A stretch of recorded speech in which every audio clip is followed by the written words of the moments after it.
Let me talk to you nerds right now.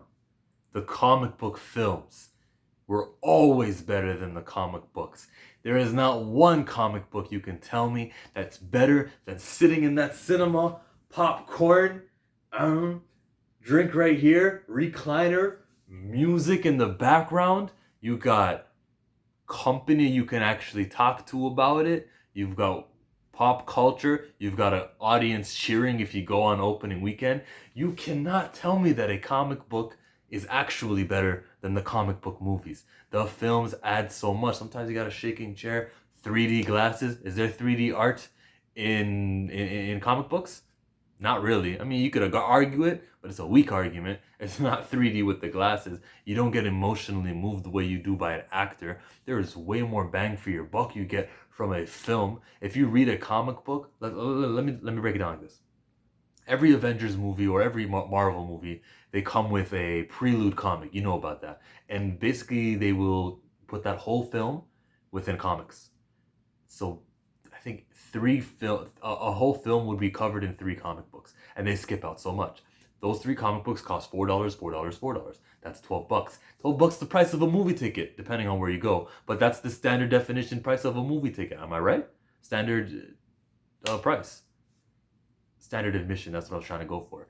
The bang for your buck is so much more. You get more in the film. You also get, this is really, really, really important, the community is a larger fan base for it. There's pop culture references that you can make there that you can't make in comic books. Comic books do have some positives.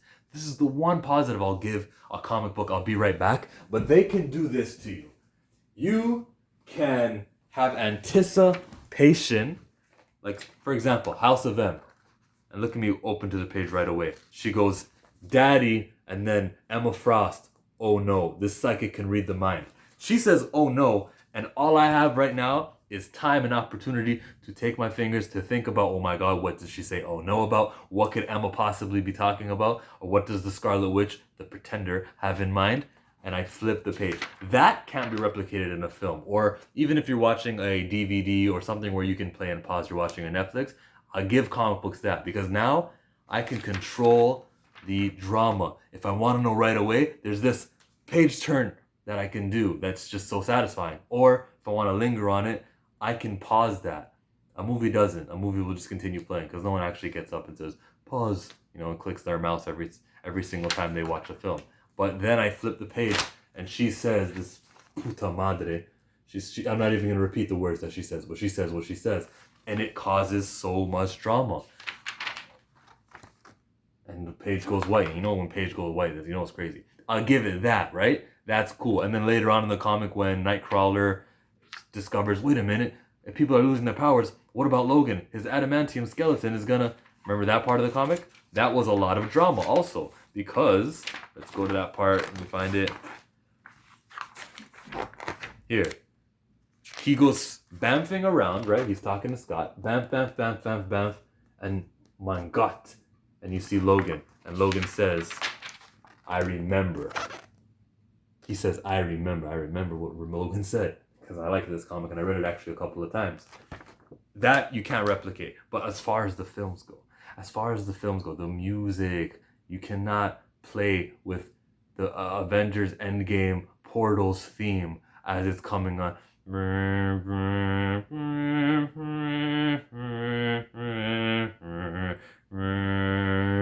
Dun, dun. On your left. Dun, dun, dun, dun. I'm not gonna go the whole way, but you know exactly what happened in that film.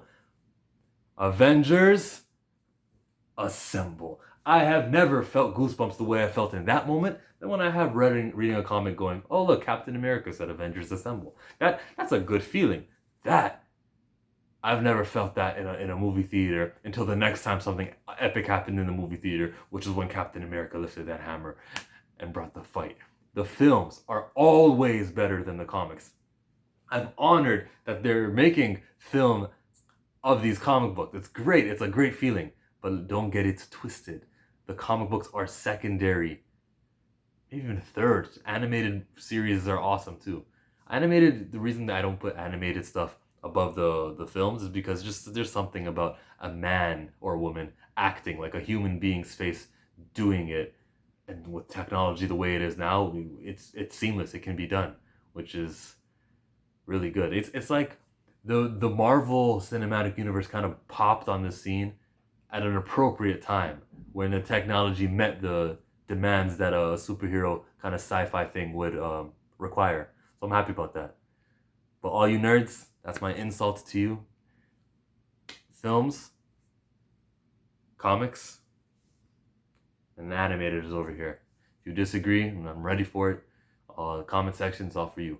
If you can bear me for longer, I made other videos like the Who is Ironheart video, which I'm really proud of over here.